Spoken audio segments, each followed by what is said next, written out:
live streaming at any point. If you have any questions, you can go ahead and type them in the comments, and we can have somebody read them back to us. We got Sandy here. He's going to be our gaffer today. And really quickly, I just sort of want to go through all of the equipment that we're working with in case anybody hasn't seen a demonstration before. So down at that far end, we have our furnace. That holds about 500 to 700 pounds of glass and sits at about 2100 degrees. We leave that running 24/7, 365. If we ever have to turn our furnace off, it's made out of a ceramic material. So if we leave the glass in there, it'll contract it and cause it to crack and break and explode. So if we ever turn it off, which we do maybe once a year, we gotta bail all the glass out, turn it down slowly, and then heat it back up slowly. Then we have our pipe warmer.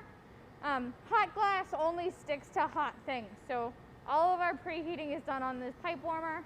Sandy today is gonna be building his object on a blowpipe.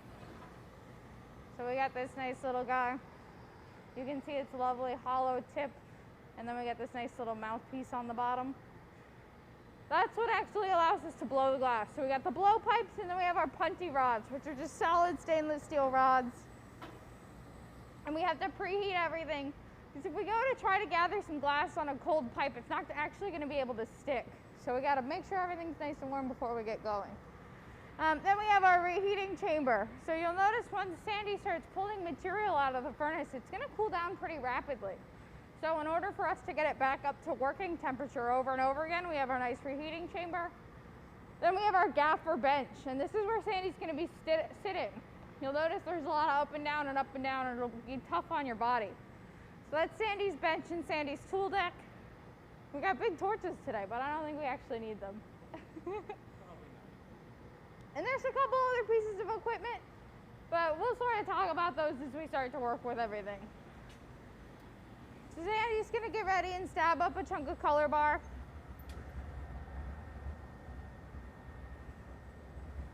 He's getting one nice little gather. Are you taking this as an overlay? No, I'm gonna clean my tools at the moment. Oh, okay, I lied. Sandy's cleaning his tools. So Sandy only has 3 tools on the bench today, which is fun. There's all kinds of different tools, but this little silver table is really all of the space that we get. So if we only have a tool that does one job, it's sort of a huge waste of space in order to just take up that spot on the tool deck. And you'll notice Sandy's gonna clean his tools, and he's gonna clean there has a large patty of wax on there. That's all beeswax. So when we're working in here, there's certain tools that we want to have a really nice amount of lubrication, and that's our jacks. When Sandy goes to put in his jack line later on, you'll see why we need that. But if there's any wax on his tweezers or his shears, they can really easily start to stick to the piece and get really funky and not do what you want them to do. So Sandy's gonna give them a good clean. You should do this before every blow slot or before we do a demonstration. But sometimes you forget, and then halfway through it's all sticky and icky, and then you're out of luck. And we can start to see, even from when Sandy, like room temperature consistency, but we're getting there. Now that we got that done, we can go ahead and get started on the real piece. So Sandy's gonna grab his blowpipe, and Sandy's gonna make what we call a collar. A little gather. So a collar is basically just like a skin of glass around the blowpipe. Sandy could get the pipe really, really hot and just stick the color bar to it, but we are a public access studio, which means that somewhere between 20 and 30 people are going to use this studio to make their work. So if you leave color bar on the pipe, it gets stuck in there, and then the next person that goes to make something has like a tiny strand of whatever color we're using in it. And then everybody's mad. So glassblowing is also about sharing. Sandy's gonna come over here to our pickup oven, and this was sitting at about 900 degrees. That's annealing temperature for glass. So that's sort of the temperature where the glass is gonna release a lot of its stress. So we can bring things up to 900 and pick them up and work with them in here. And then when we put things away, we'll start it at 900 and slowly cool it down to room temperature. Sandy's gonna clean up his collar a little bit.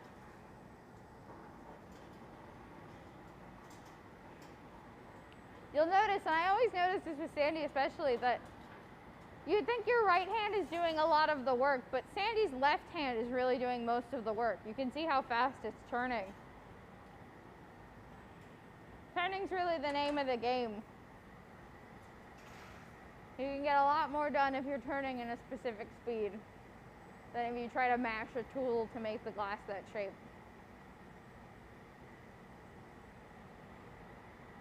So Sandy's gonna get that nice and warm. I remember hot glass sticks to hot things, so we can go ahead and come on in here, stab up our chunk of color bar. Ooh, that's a fun mystery color. I think we probably got yellow. When it's this hot, everything looks orange. So that glass sitting at 900 is still gonna glow a little bit. It's not gonna look the same color it is at room temperature. But here's a larger section of color bar for you guys. So we would buy this. You can melt your own color, and I'll talk about that in a second. But we buy all of our color bar from different facilities. So there's 3 different companies making color bar in the world. And the thing about color bar is to make colored glass, you have to add different metal oxide. So it doesn't really work like paint color.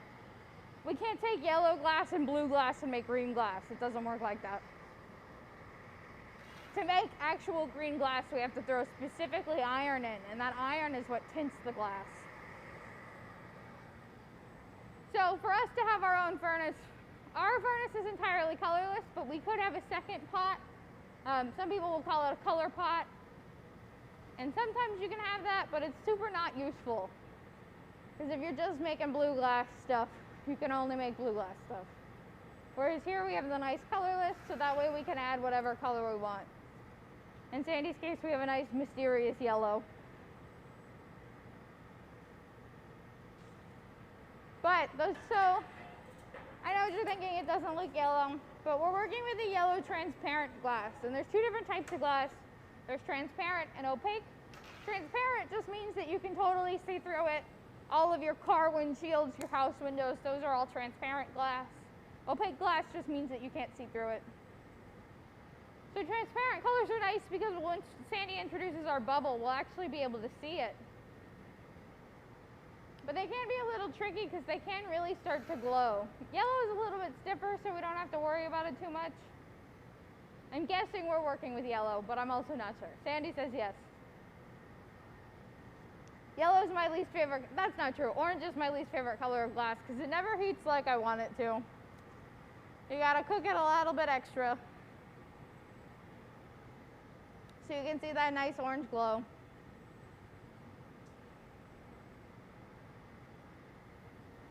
So Sandy could put a bubble in this, but it's probably a little bit too small an amount. I'm guessing he's gonna take another dip on top. After we pick that bar up, Sandy's really careful to make sure everything's nice and smooth. If we ever have any indentations or creases and we go back into the furnace, any sort of indents are gonna cause bubbles to form. And if I know Sandy, he hates bubbles.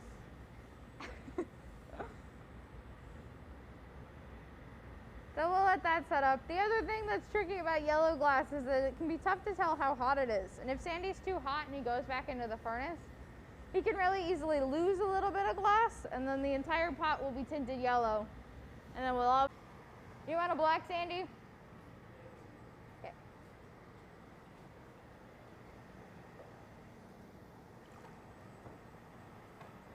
So Sandy's now working with 2 separate layers. We have our colder interior layer, that's that color bar, and our really, really hot, fresh gather layer. So what Sandy's gonna do right now is even out the heat in those layers before we start to introduce air into this thing.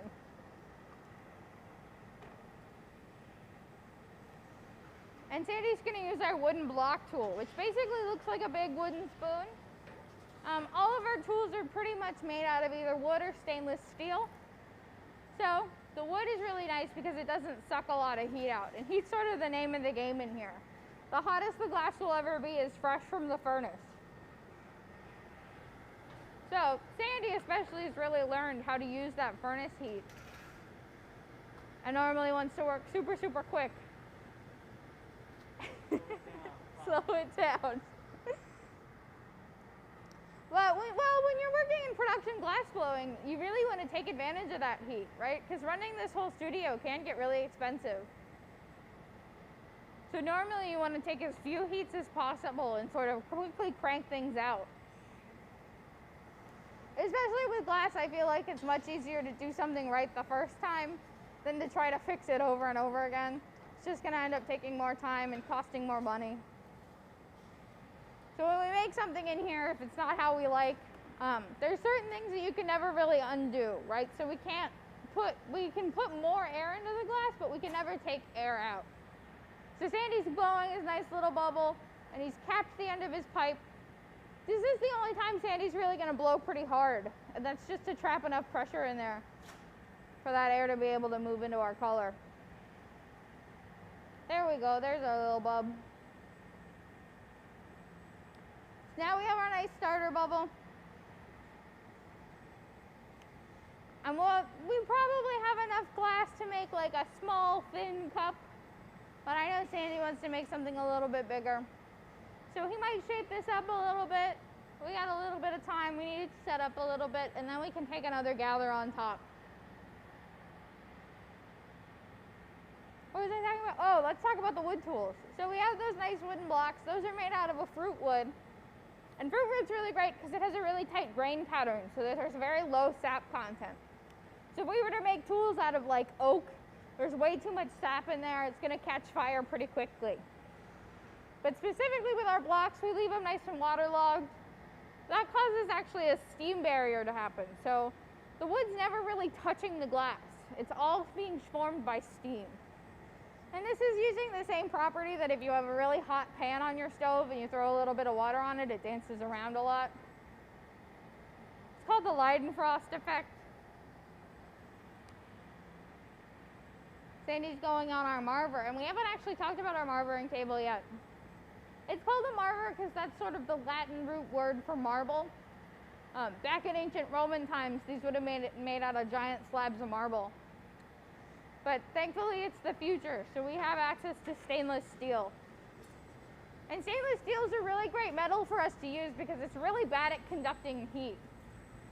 So Sandy can use his tools for a pretty long time on the material before they start to get too hot to touch. But it also causes a lot of heat to come out of the glass. So once Sandy starts, after we're done with our last layer, he's going to really start selectively cooling the material. And that's just so we can control where the air goes. So when we're blowing, the air wants to go where the glass is the hottest. So it naturally wants to shoot right to the tip, which is a huge problem for us because that's going to end up being the bottom of our vessel. You never want a thin bottom. Then you get flower pots. So we got that nice and set up. I'm interested in that yellow. We found a bunch of color bar chunks in a box downstairs. So everything is a mystery. So now Sandy's cool enough, he's confident he can go in there. And when he's in, oh yeah, very nice. No bubbles today. Fingers crossed. Knock on wood. Oh, there is a bubble. I'm wrong. I apologize. One small bubble.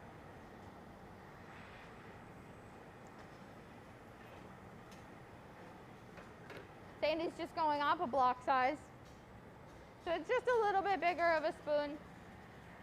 But since he has that nice cold interior layer, now he has a lot of control over the top layer of glass. So he can physically push that up towards the pipe or pull it away, depending on what he's making. So usually when we do demonstrations in here, we're making functional work.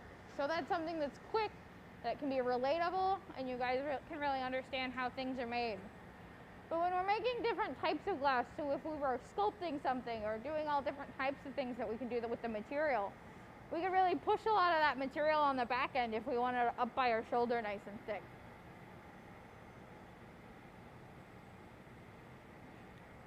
Now Sandy's going to introduce some heat in there. Remember, now we're working with 3 layers. So we have that yellow layer on the interior, our second gather, which is sort of medium warm, and then that hot, fresh, gooey layer.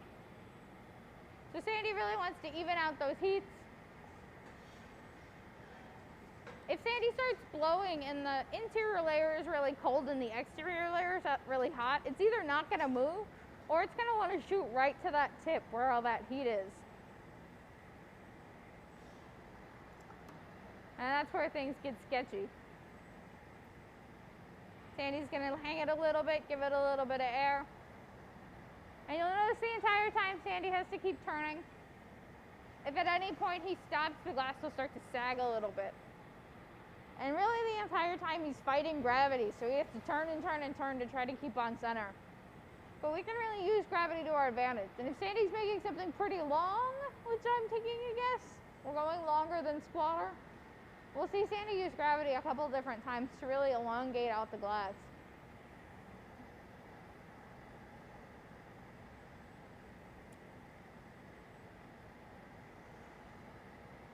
So now Sandy's going to go over to our marbling table, and he's going to start selectively cooling the bottom of our glass. So remember, I keep talking about how important the bottom is. You want it nice and thick. This is going to end up being the bottom of our piece. So if you have a really thin bottom and you make something, and when we're making stuff in here, usually it's things that are designed to be used. If the bottom's really thin and the top is really thick, it's going to be really top heavy. So if like a cat bumps into it, or like a wild dog, it's going to totally tipple and topple and then break into a million pieces. So Sandy's really giving us some nice thickness on the bottom, which I certainly like. Some people will call it ice, if you will. We got some nice ice on the bottom. So now Sandy has our, ooh, let me find a paddle. There we go. Sandy's got her shoulder nice and inflated, and I call it the shoulder because we sort of refer to the bubble like a body. So the part that's closest to the pipe is our neck. That's sort of similar to right by the head of the head of the pipe is sort of the front of the pipe. Then we got our neck, then we got our shoulder. And then if we were to attach a foot, it would be on the bottom. But I think Sandy's going footless today. So Sandy's gonna go on with our jacks. Do you want a shield? I got this nice wooden paddle protecting Sandy's forearm. And he's going in with our jacks, which is sort of our signature glass blower tool. And he's creating a constriction line. You'll notice nothing in the collection has a pipe stuck to the end of it. So we got to figure out how to get it off. People have been making these since they've been blowing glass. The jack line is sort of the universal rule. Nothing's coming off of the pipe unless there's a jack line attached to it. So Sandy's got that set in nice. And now we're going to start heating the bottom. Because if Sandy starts heating that jack line up, he's going to have to do a lot more work turning. And this is already hard enough on your body. You want to try to minimize the amount of work you have to do. If you really overcomplicate things and you have to do things over and over again, it'll really start to wear you down over time. So now we can start heating up that bottom. Now that we have that shoulder nice and set, Sandy could inflate it a little bit if he wants to. We want to save a little bit of thickness though, because we're going to thin it out on the other side.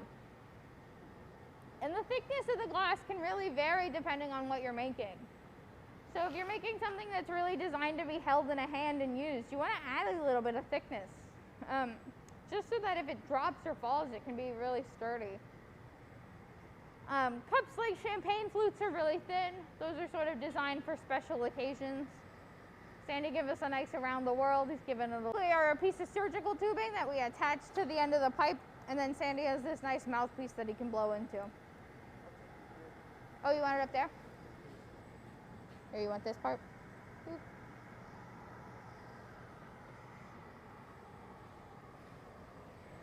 So now he's got his nice noodle. I don't really care for the blow hose, but hopefully we won't have to use them too much longer. The end is near. Hopefully.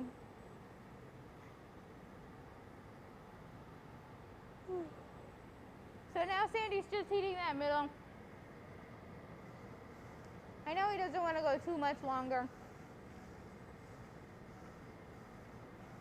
But he's got that nice thick amount of material at the bottom.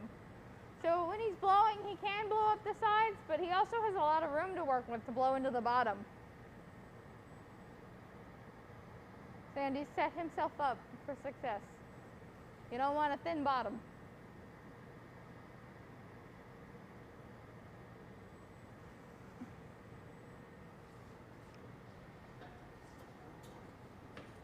So Sandy's gonna go in with our newspaper tool. This tool is really nice because the hardest part of working with this material is that we can't actually touch it. So when you're a potter and you throw a pot, you can really feel the sides and the profile of your pot. But in here, without this tool, we wouldn't be able to touch anything. So it's 8 to 10 sheets of newspaper folded up, basically into a little hand flap. Some people make them thinner. I like a thick paper. That way it does a little bit of cooling, but also you don't ever have to worry about your hands. Some people like a thin paper, that way you can really get a feel for it. And there's a lot of variety in glass blowers just based on what they're making.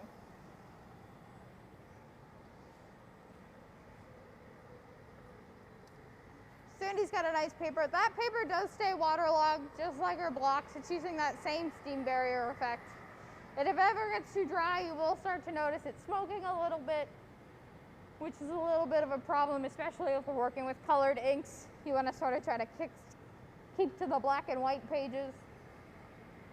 Otherwise, your smoke starts to go green, and then you have to sort of worry about it a little bit. Ah, Sandy's nice and warm. Do you want a door, Sandy? I'm fine. Okay, let me know if you need one. Just a hose. Yeah. The hose is the worst. I constantly just get tangled up.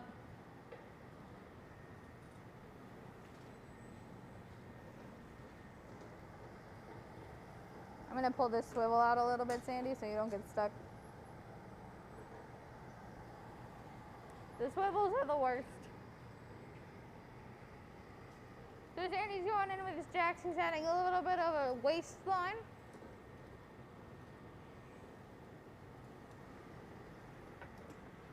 This is what people would call a complex shape. So if we were making a bowl, we would sort it a little bit differently.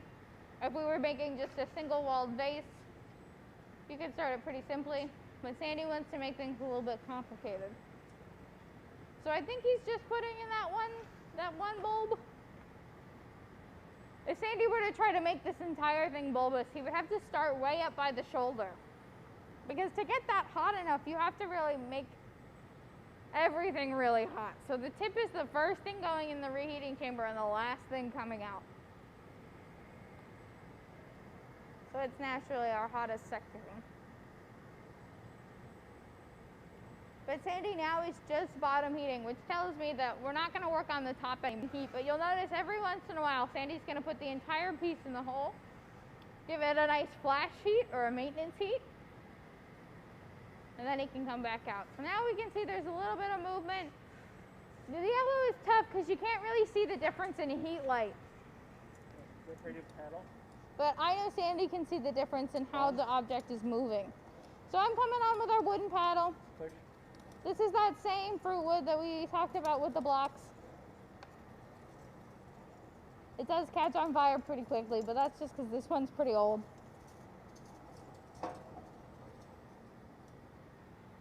And now we got a nice little bottom. Some people, what's up? Yeah, you want a patch? So we're gonna add an extra little bit of thickness. How big you want? Just one dip? Okay.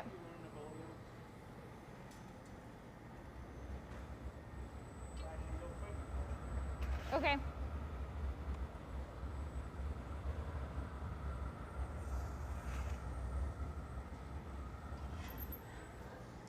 So I'm going to bring this tip over, present it to Sandy. He's going to grab it with his jacks.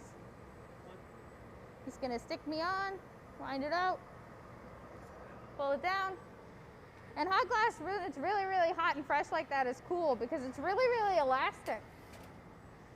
So you'll notice Sandy didn't have to cut me off. We could just pull it thin enough and then it pops right off. That's a nice patch. Little bubble. Little bubble ring. That's okay. No, it's great. It's a bonus. That's coming well. That was a nice patch, Sandy. The patch is nice because later on we can stamp it, so we know we have enough thickness on there. So a lot of the stuff you buy from us, you'll notice we'll have a nice TMA stamp on the bottom. as long as we don't have to do any code working or finishing. Right, I'm ready for you. You ready? So I'm gonna make Sandy something called a punty. And a punty is both the rod and this little bit of glass. So we're gonna connect it onto the bottom and then we can physically flip our object around. So this is when I get a little quiet. If I make Sandy the wrong type of punty, the piece can really easily fall off onto the ground.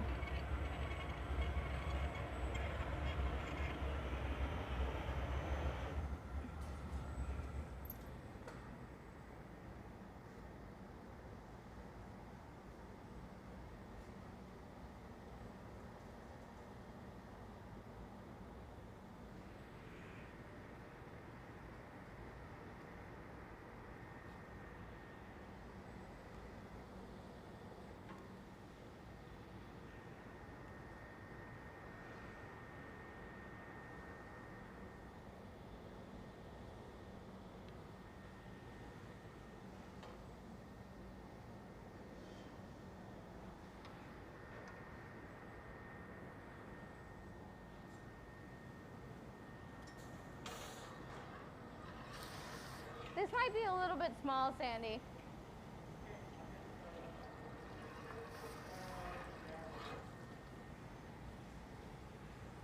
Too small? Okay. Okay. I'll give it another marber. Sandy's gonna give a little bit of heat on our jack line.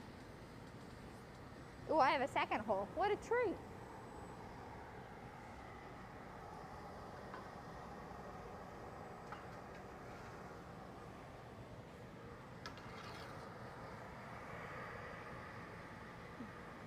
If our jack line is ever too wide, it can be really challenging to physically get this thing off. So I know Sandy wants to make sure we got a nice crisp line.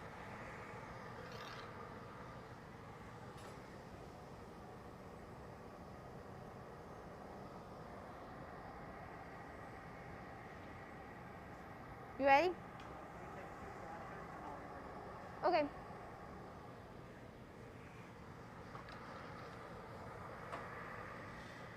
Sandy's gonna take a couple safety flashes, make sure we're nice and warm.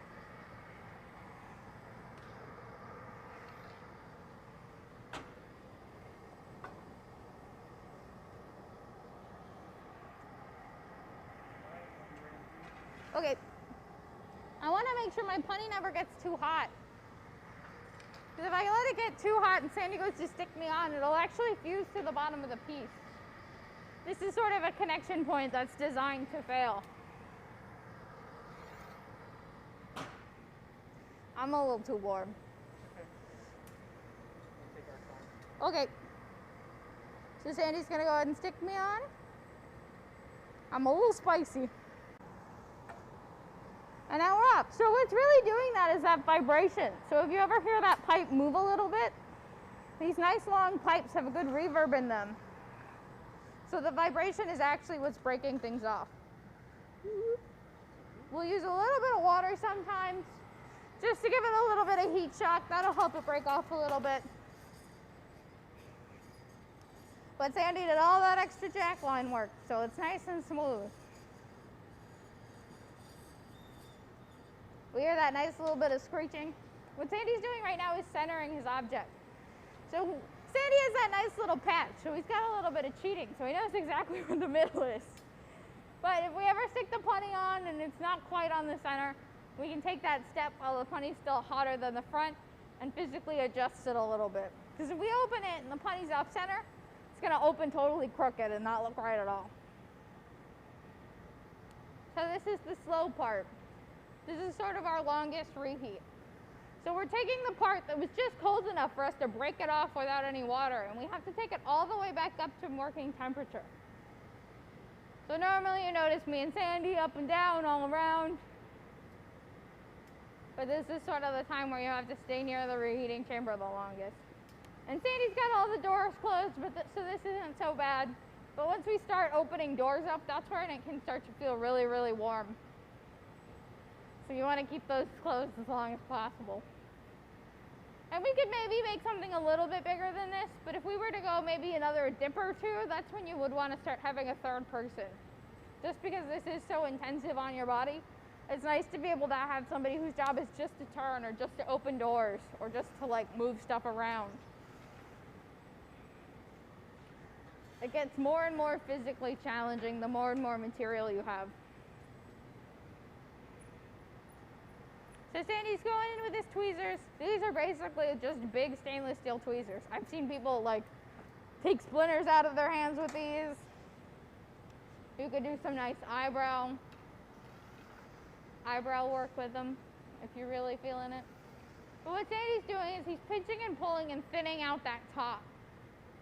So when you're drinking from a cup, or is this a vase or a really big cup? I guess that's a question that you can answer. But when you're drinking out of a cup or working with something like a vase or a usable object, you want the lip to be a little bit thinner, just so that it feels nice and can hold nice liquid. And it helps with that bottom weighting, just a little bit.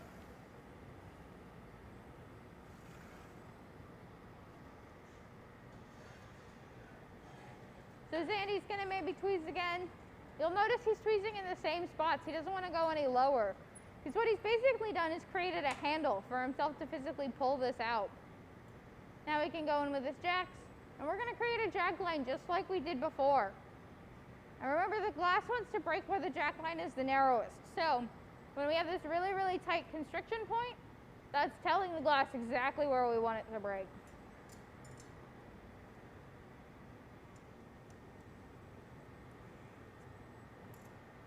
So Sandy's cooling both the inside and the outside of our bubble. He's gonna give it a little flash.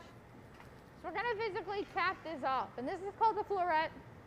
Sometimes people will keep them and it'll be like part of their artistic vision. But in our case, this is all waste. And Sandy gives it a nice flash just because we want to keep that punty nice and warm. Because when I go to tap, sometimes it can really easily break off. Ready? Whoop. There we go. Sandy can try to pick this up. This is why we want to keep the punty warm. It's because I made you too small of a punty. And I am sorry. I don't think so.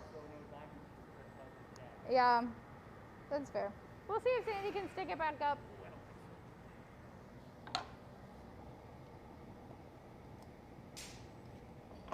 Nope. Womp womp. That's all we got. So normally, we'd finish that piece. That's why keeping everything warm is so important. So we have to keep it warm enough that it's still moving a little bit.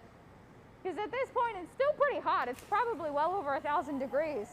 But it's already set up to that room temperature glass that you're familiar with. We can see a little bit of yellow in this thing. So normally what we would do, we'd finish up our demo, we'd let the piece come down, and then we'd come over to our annealing oven.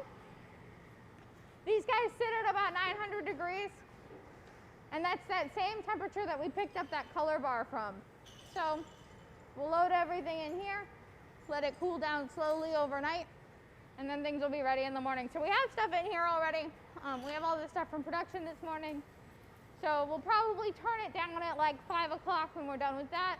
Let everything sort of cool down slowly, and it'll probably be ready sort of midday tomorrow. So it's maybe a 16-hour schedule.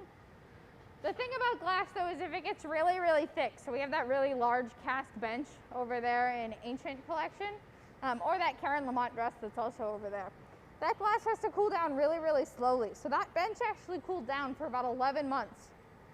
And it still has these teeny tiny surface cracks in there.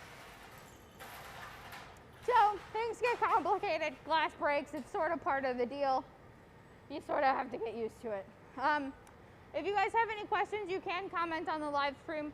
These will be on YouTube forever, so if you ever are watching this in the future, if you leave a comment, we can have somebody come back and answer it. The galleries are open. We're open Wednesday through Sunday, and we are doing more of these live stream demonstrations. I know we're taking Sunday off, so we'll be back next Wednesday and Friday. And then starting in April, we'll be doing the outdoor demonstrations again. So we won't be live streaming, but you guys can come into the pavilion and see us in human life. We want to thank our sponsors, Owens, Illinois, and Wells Fargo. Not Wells Fargo, Well Tower. Well Tower, thank you. I think that's it, though. The gallery's open. We're going to start doing live in-person demonstrations outside. So we'll be back, not on this Sunday, but next Wednesday. So thanks, guys. We'll see you then.